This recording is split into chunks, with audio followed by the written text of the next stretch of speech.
Good morning. Isasama natin si Amada para ipa-laminate natin tong ID niya. May ID na siya, oh. Ayan, may ID na siya. Ito si Amada, oh. Isama natin siya dun sa, ano. Diyan lang naman sa, dito, sa computeran. Para magpa-laminate lang naman ng ID.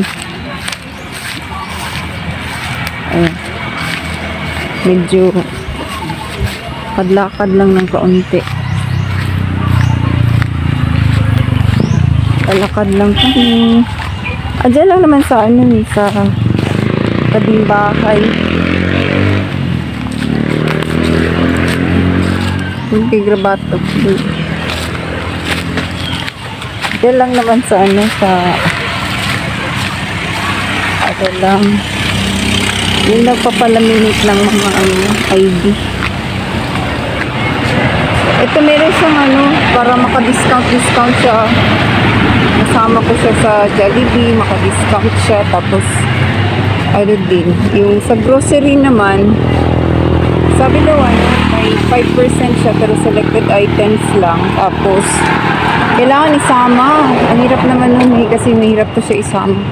Tapos, pwede rin sa, siguro sa mga poultry, sa mga fresh, ano, fish, poultry, ganun. Tapos, sa, ano din, pwede rin siya sa, yung sa LPG gas, pero 5 months, bago siya,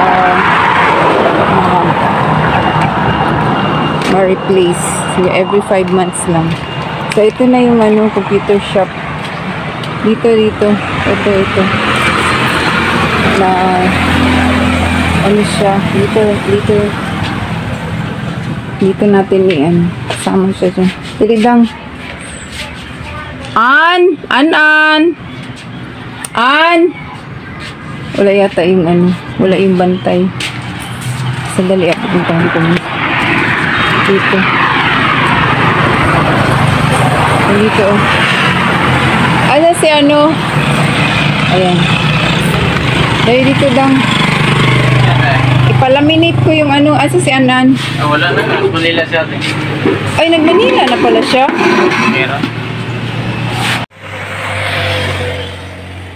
Ayan, hindi na i-laminate kasi wala yung ano dyan. Yung sa Manila daw. Yung tig-laminate nila.